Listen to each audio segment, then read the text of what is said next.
Welcome to The Explainer. Today, we're exploring a truly fascinating source text that's going to fundamentally change how we think about achieving our goals and desires. It's called The Alchemy of Playful Manifestation, and I am so excited to guide you through this one. You know, if you've ever felt like trying to create the life of your dreams is just exhausting, endless hard labor, you are absolutely not alone. So many of us treat our goals like this heavy burden we have to carry around. But what if the entire process was never meant to feel like work at all? What if it was actually meant to feel like play? Let's take a look at what the source material has to reveal about completely shifting our approach. Take a moment to really think about your own experiences. Ever notice that the things you desperately chase often seem to run even faster in the other direction? It is deeply frustrating, and honestly, it leads straight to burnout. You push, you strive, you chase, and your goal just keeps receding into the distance. Meanwhile, the things you just naturally enjoy, the things you don't stress over, somehow effortlessly find their way right into your life. The text we're analyzing today points out this massive paradox right out of the gate. When we desperately chase something, that desperation literally acts like a repellent. Okay, let's dive into this. A lot of people unwittingly turn manifestation into a full-time, highly stressful job. They get trapped in what the text calls a state of lack. This looks like constantly counting signs, obsessing over specific outcomes, watching the clock, and basically just wondering why their desires haven't arrived yet. By doing this, they're unknowingly locking themselves in the energy of not having the very thing they want. But compare that to the state of being. This involves just enjoying life and getting totally fascinated with the creative process itself. The source makes a really profound observation here. The universe doesn't just respond to what you want, it responds to what you are being. If you're constantly checking to see if your goal has arrived, you're embodying the energy of lack. So how do we actually make this process fun? The source breaks this down into 4 distinct steps. Here's step 1. Create, don't chase. This is our first major paradigm shift. You've got to stop looking at your life like it's some incomplete puzzle that desperately needs this one piece to be whole. I absolutely love the imagery the text uses for this. Just picture a kid building a castle in the sand. That child isn't building the castle because they need it to survive, right? They aren't stressed out about the structural integrity or whether the tide is going to come in and wash the whole thing away in an hour. They build it simply because the act itself is intensely joyful. Well, manifestation works much the same way. The minute you become more fascinated with the creative process than you are with the final result, your entire energy changes. You instantly move from chasing to creating. You move from demanding something from the world to actually dancing with it. You move from waiting for your life to begin to living it right now. That brings us right to our next pillar. Step 2, romanticize your future. We've all seen those self-help guides, right? The ones that tell you to just stare in a mirror and endlessly repeat robotic affirmations until you're blue in the face. Like you're some machine trying to program itself. Well, the source text invites us to drop that mechanical approach completely. As Neville Goddard beautifully put it, imagination is the divine faculty within us. Not a tool for escaping reality, but a bridge to creating it. And this brilliantly illustrates the point. The text asks us to walk through our future life in our minds purely for the sensory joy of it. Actually feel the warm sunlight coming through the windows of your dream home. Imagine the genuine laughter you'll share with the love of your life. Hear the sound of congratulations ringing in your ears. And the most crucial part? You don't do this because you're trying to force reality to bend to your will.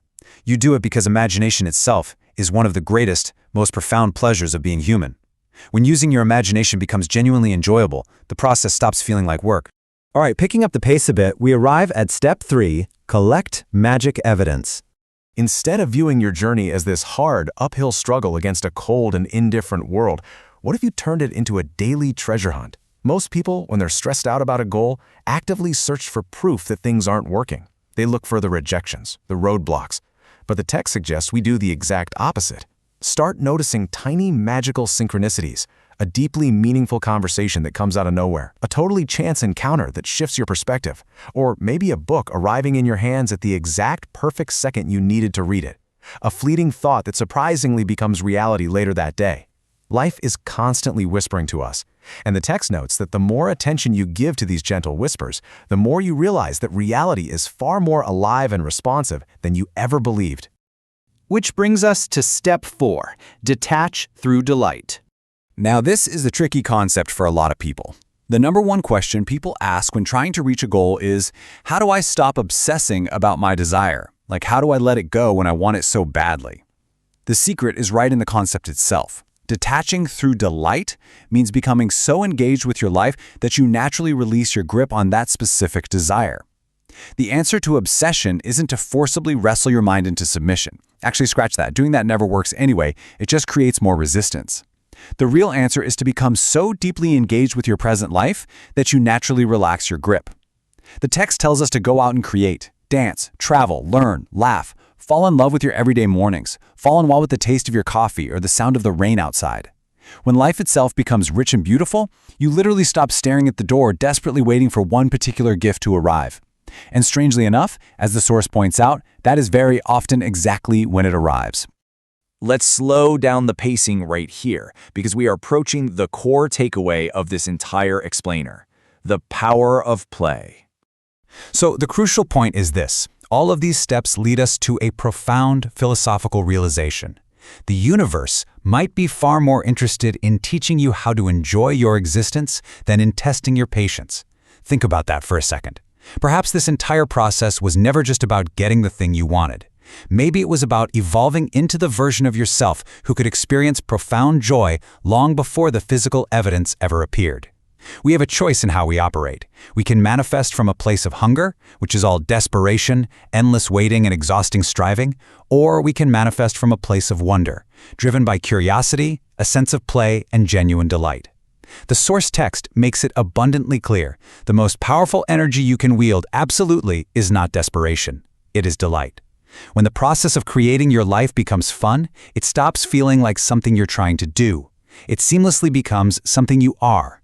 It just becomes your natural state of being. And that leads us to a deeply provocative question I want to leave you with today. Based on everything we've just uncovered, ask yourself, what would your life actually look like if you started treating this whole process as a game instead of a stressful job? How much lighter would you feel? How much more joy could you access today, right in this very moment? Let that sink in. Because the ultimate reminder from our source material today is this: the universe speaks most clearly to those who know how to play. Thank you so much for joining me for this explainer, and keep playing.